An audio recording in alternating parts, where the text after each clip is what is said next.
Selamat siang Bapak, perkenalkan nama saya Marianus Priano Mulyadi. Saya mahasiswa program studi sosiologi semester 7 kelas A. Kali ini akan memberikan beberapa intisari mengenai kelas kode dan kontrol dalam mata kuliah sosiologi terapan. Yang pertama berkaitan dengan kelas kode dan kontrol menurut Basi Bernstein, dibuka dengan karya profesional Bernstein kadang-kadang disebut sebagai teori kegagalan pendidikan. Hal ini tentunya menyesatkan kebenaran lebih dari dan kurang dari ini menyiratkan. Apalagi teori ini adalah teori tentang masyarakat. Dan dalam hal ini bagaimana masyarakat bertahan dan bagaimana itu berubah, yang merupakan bagian dari teori tentang sifat dan proses budaya transmisi dan bagian penting yang dimainkan oleh bahasa di dalamnya. Pendidikan merupakan satu dari bentuk yang diambil dari proses transmisi dan harus menjadi saluran utama untuk ketekunan perubahan. Tetapi ada saluran lain dan sistem pendidikan itu sendiri dibentuk oleh struktur sosial. Kurangnya, karena Bernstein tidak mengklaim menyediakan file penjelasan total tentang penyebab kegagalan pendidikan, dia menawarkan interpretasi tentang salah satu aspeknya, yaitu fakta bahwa distribusi kegagalan tidak acak tetapi mengikuti pola yang diketahui dan sayangnya dapat diprediksi pada umumnya. Ini adalah masalah yang dihadapi anak-anak dari kelas pekerja yang lebih rendah di daerah perkotaan besar. Bahkan di sini Bernstein tidak mencoba memberitahu keseluruhan cerita apa yang dilakukan dalam menyediakan tautan penting yang hilang dari rantai faktor yang relevan. Namun demikian, mungkin tak terhindarkan bahwa karya Bernstein harus paling dikenal melalui penerapannya pada masa pendidikan. Karena ini adalah hal yang paling mencolok dan sebagian besar dari masalah yang dia khawatirkan, seperti setelah kepercayaan relatif 15 tahun pasca perang tahun 1960-an yang ditandai dengan meningkatnya kesadaran akan kritis di pendidikan, kesadaran bahwa tidak cukup untuk memastikan bahwa semua anak memiliki kecukupan memelihara dan menghabiskan beberapa tahun untuk menerima pendidikan formal di sekolah. Itu merupakan hal krisis yang terdiri dari penemuan bahwa sejumlah besar anak dengan kecerdasan normal yang melewati sistem sekolah dan keluar dari kegagalan, dan masyarakat telah memberi mereka kesempatan dan mereka gagal merespon itu dengan baik. Banyak orang menyadari adanya hipotesis bahwa kegagalan pendidikan masuk dalam beberapa pengertian untuk dijelaskan sebagai kegagalan linguistik. Hal ini berkaitan dengan sesuatu yang salah disarankan dengan bahasa. Tentunya ini berkaitan dengan gagasan yang sedang mengudara, yang bisa dikatakan dari sumbernya adalah dapat ditemukan dalam karya Bernstein, walaupun dalam berbagai bentuk yang diperdebatkan seringkali tidak ada hubungannya dengan ide-ide Bernstein. Istilah yang menjadi luas saat ini adalah kode yang diuraikan dan kode terbatas, dan terlepas dari perawatannya yang diambil Bernstein untuk menekankan bahwa tidak ada yang lebih dihargai dari yang lain, dan hipotesisnya adalah bahwa keduanya diperlukan untuk kehidupannya sukses, meskipun proses pendidikan formal mungkin menuntut kode yang dielaborasi. Dengan adanya yang tersebar luas kesan bahwa beberapa anak berbicara kode yang diuraikan dan beberapa anak berbicara dengan kode terbatas, dan bahwa yang terakhir adalah bentuk bicara yang lebih rendah. Oleh karena itu, anak-anak yang berbicara akan cenderung gagal. Terkadang dengan ini memperparah distorsi lebih lanjut yang menurutnya kode yang diuraikan telah disamakan dengan bahasa standar atau kode terbatas dengan non standar. Tetapi jika ada kebingungan itu karena ada yang perlu dibingungkan, namun hal itu merupakan kesulitan yang sangat nyata dan mungkin inilah yang terjadi jika bahasa adalah faktor kuncinya yang utama saluran dalam sosialisasi, dan apakah bentuk yang diambil dalam proses sosialisasi merupakan sebagian tanggung jawab atas kegagalan pendidikan. Maka bahasa yang harus disalahkan pasti adalah salah satu tentang bahasa anak yang gagal di sekolah. Jadi alasannya pergi karena entah bahasa mereka kekurangan dalam beberapa hal, atau jika tidak, maka itu sangat berbeda dari bahasa sekolah yang diterima atau implikasi dari komunitas, namun seolah-olah itu kurang bertindak sebagai penghalang untuk belajar dan mengajar dan sukses. Jadi di sini ditemukan dua versi utama teori kegagalan bahasa, yaitu versi defisit dan perbedaan. Versi kapan dan ini telah dibahas panjang lebar dalam konteks Black English di Amerika, di mana masalah kegagalan pendidikan cenderung pada etnis daripada istilah kelas sosial. Teori kegagalan bahasa terkadang dirujuk pada pekerjaan Bernstein, dan dia bahkan telah dianggap bertanggung jawab atas versi defisit teori, meskipun tidak ada yang bisa disingkirkan lebih dari jauh pemikirannya sendiri. Fakta bahwa kegagalan bahasa ditawarkan baik sebagai intervensi teori Bernstein dan sebagai sebuah alternatif untuk mereka menunjukkan betapa kompleksnya masalah dan betapa mudahnya mereka menjadi mendung.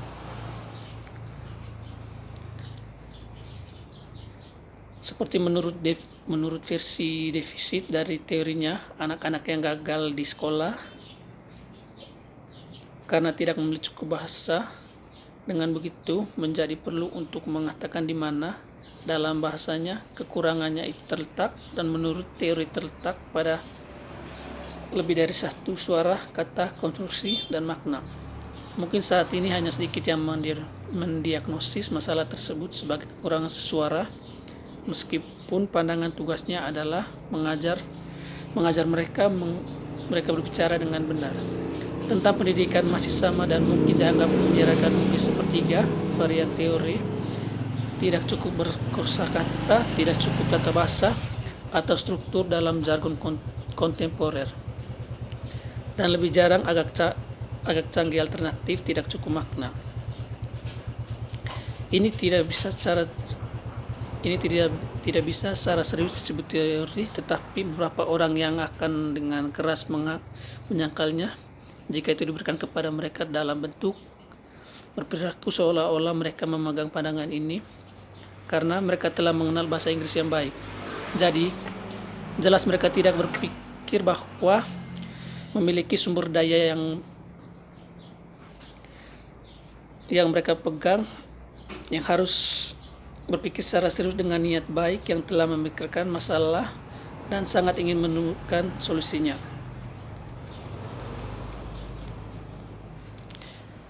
Tidak ada bukti yang meyakinkan bahwa anak yang gagal di sekolah memiliki yang lebih kecil kosakata yang tersedia atau sistem tata bahasa yang kurang kaya dibandingkan mereka yang berhasil. Studi mengukur sejauh mana kosakata digunakan oleh anak-anak dalam kinerja tertentu tugas, meskipun sangat berharga. Jangan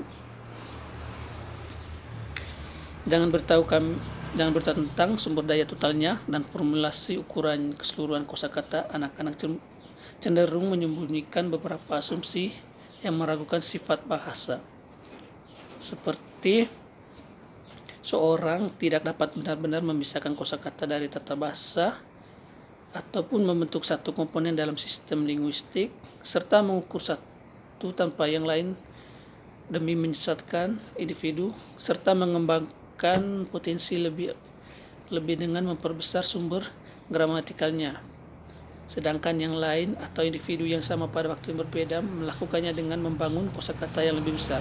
Dan berbagai jenis bahasa, misalnya bentuk lisan dan tulisannya, cenderung memanfaatkan sumber dari daya ini.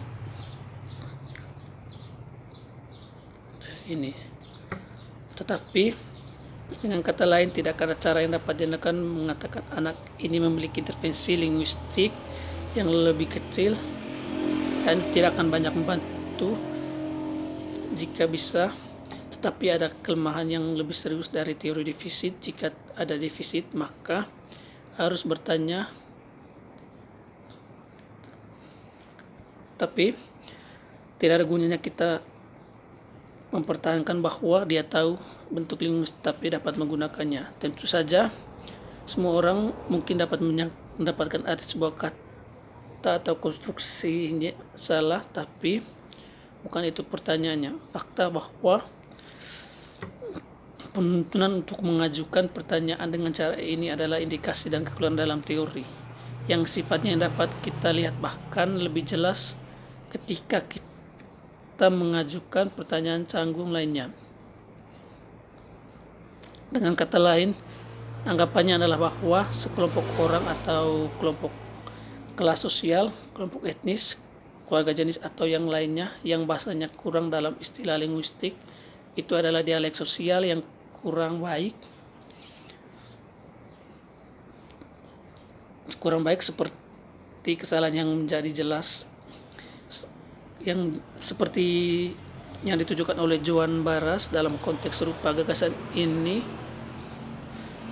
itu kurang dialek, sangat kontradiktif dan absurd sehingga tidak ada ahli bahasa yang pernah mengambil kesulitan untuk menyangkalnya.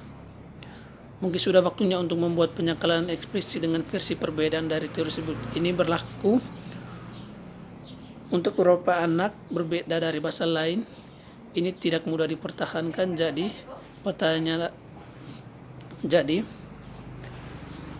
Jadi jawaban datang dalam dua bentuk yang merupakan varian yang lebih kuat dari yang lain serta berasumsi dengan adanya perbedaan adalah antara dialek dan bahasa standar dalam istilah linguistik dan antara dialek non standar. Dengan kata lain, versi perbedaan dari teori kegagalan bahasa tidak menjelaskan mengapa anak-anak yang berbicara dialek dianggap buruk. Untuk alasan yang sangat bagus bahwa anak itu yang berbicara dengan dialek non standar sama sekali tidak dirugikan secara linguistik. Kerugiannya adalah masalah sosial, yang berarti bahwa itu tidak nyata, tetapi itu berarti begitu menyesatkan untuk memperlakukannya seolah-olah itu linguistik dan berusaha menerapkan solusi linguistik. Bagian kerugian sosial terletak pada sikap masyarakat terhadap bahasa dan dialek, termasuk orang-orang dari guru yang mungkin menyisipkan gagasan yang salah tentang bahasa yang menciptakan masalah yang bersifat linguistik. Tetapi ini hanyalah manifestasi dari pola-pola dalam struktur sosial dan mereka tidak menambahkan penjelasan linguistik dari fakta-fakta. Jadi teori kegagalan bahasa dalam kedua versinya ditolak setelah dihapuskan semua konten linguistik dari hipotesis tentang kegagalan pindaan. Kesalahannya tidak terletak pada bahasa sebagaimana sistem versi defisit maupun dengan bahasa sebagaimana institusi atau versi pembedaan seperti penjelasannya yaitu sosial. Dan di sini dalam pemikiran sendiri masalah itu berhenti untuk waktu cukup serta menerima bahwa dasarnya adalah elemen linguistik di situasinya. Tapi dengan mempertimbangkan kembali pekerjaan tersebut, terutama pemikiran Bernstein yang lebih baru, kita dapat melihat bahwa pernyataan defisit atau perbedaan adalah pernyataan yang salah, bukan apa yang menjadi masalahnya, tetapi merupakan hasil investigasi yang dilakukan dan rekam jejak dari rekan-rekannya seperti yang dilaporkan dalam monograf lain. Studi ditemukan bahwa studi ini mengungkapkan perbedaan tertentu yang korelasi secara signifikan sosial. Perbedaan ini dalam beberapa hal mereka memandang perbedaan biasanya tidak terlihat tersembunyi di dalam bentuk bahasa, tapi tata bahasa dan kosakata pidato anak-anak, lebih tepatnya perbedaan tafsir, evaluasi, orientasi, antara anak-anak dan ibu mereka. Bahkan di mana dalam data primer diambil dari sampel anak-anak pidato spontan, dan ini dalam istilah linguistik fokusnya adalah selalu pada prinsip fungsi sosial bahasa. Dua fitur dalam penelitian menonjol dalam hubungan ini. Salah satunya adalah penekanan dalam konteks soal kritis, sebagaimana Bernstein telah mendefinisikan dan mengidentifikasikan tipe situasi umum yang dimiliki signifikan besar sosialisasi anak dan untuk interpretasi pengalamannya. Yang lainnya adalah fokus pada fungsi variabel bahasa konteks ini, dan seterusnya potensi makna fungsional yang tersedia untuk dan biasanya ditunjukkan oleh anak siapa yang berpartisipasi, seperti apa yang disarankan oleh karya Bernstein bahwa mungkin ada perbedaan relatif orientasi kelompok sosial yang berbeda terhadap berbagai fungsi bahasa yang diberikan konteks, dan menuju area makna berbeda yang dapat dieksplorasi dalam suatu hal fungsi. Sebagaimana demikian, maka perbedaan ini memanifestasikan dirinya di konteks yang penting untuk proses sosialisasi yang mungkin memiliki pengaruh yang besar terhadap pembelajaran sosial anak. Dan karena itu, pada tanggapan terhadap pendidikan, dibangunlah proses pendidikan dengan sejumlah asumsi dan praktik yang mencerminkan berbeda tidak hanya nilai tetapi juga pola komunikasi dan gaya belajar dari sub-sub budaya yang berbeda. Sekian dari saya, terima kasih.